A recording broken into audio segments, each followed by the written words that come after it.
ആ പറഞ്ഞോ. അതെ, ഇന്ന് രാവിലെ എത്തി. ആ മേടിച്ചു. ഇന്ന് വീടിന്റെ പ്ലാനിങ്ങാ. ഇല്ല, ഞാനിപ്പം ഇല്ല, ഒരു 6-7 മാസം കഴിഞ്ഞിട്ടൊക്കെ ഉള്ളൂ. എൻ്റെ കയ്യിലെല്ലാം തീർന്നു. ഒന്നുകൂടി ഉണ്ടാക്കി ഞാനിട്ട്.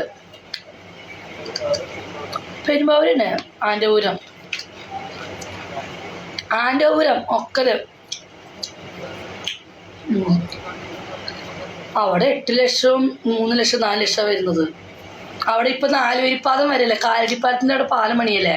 അപ്പൊ അവിടുത്തെ റോഡ് 4 വരി റോഡ് വരിക. അവിടെ റേറ്റ് കൂടി.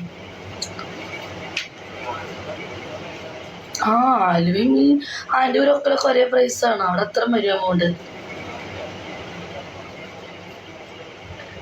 അതേപോലെ തന്നെ ഇവിടെ നല്ല വിലയുണ്ട്. അതും പിന്നെ എയർപോർട്ടൊക്കെ അടുത്തല്ലേ കേട്ടോ. പിന്നെ ഇത് ആൻ്റപുരം ഒക്കല, നല്ല റേറ്റുള്ള സ്ഥലമാണ്.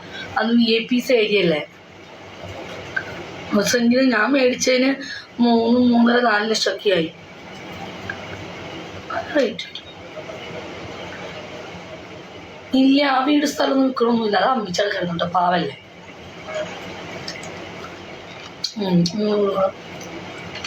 എന്തായാലും വിളിക്ക് കേട്ടാ.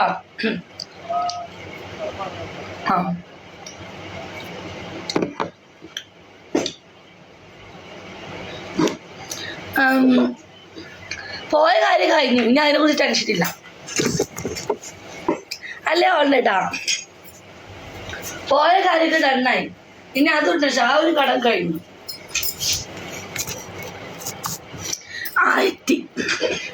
അന്ന് സ്ഥലം മേടിച്ച് അതിൽ ബാധ്യതയൊന്നുമില്ല. ബാധ്യതയൊക്കെ കഴിഞ്ഞു. ഞാൻ ഹാപ്പിയാ. മിടുക്കി. ഇനി 15 ദിവസം കഴിയുമ്പോൾ കിട്ടും. ഒറിജിനൽ ആധാരം കിട്ടും. ബാക്കിയൊക്കെ സെറ്റായി. ഇന്ന് വർക്കുണ്ടോ? ഒരു വർക്ക് കഴിഞ്ഞു. ഒരു കസ്റ്റമർ ഉണ്ടായിരുന്നു. ഇനിയിപ്പോൾ രണ്ടാമത് ഓൺ ദ വേ ആണ്. 2 ആയില്ലേ. റൂം റെന്റ് കൊടുക്കണ്ടേ, കാശ് വേണ്ടേ. ഇനി ഒന്നിനും സമ്പാദിക്കണം. ഹസ്ബൻഡ് എവിടെ, മരിച്ചുപോയി. ഇനി വീട് വെക്കണം. ചൂടായിട്ട് കസ്റ്റമർ ഉണ്ടോ? അയ്യോ, അയാൾ എത്തിയെന്നു. ഹലോ,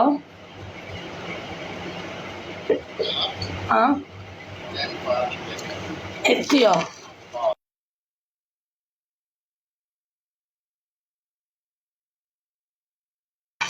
അപ്പം ബൈ, കസ്റ്റമർ വരുന്നു.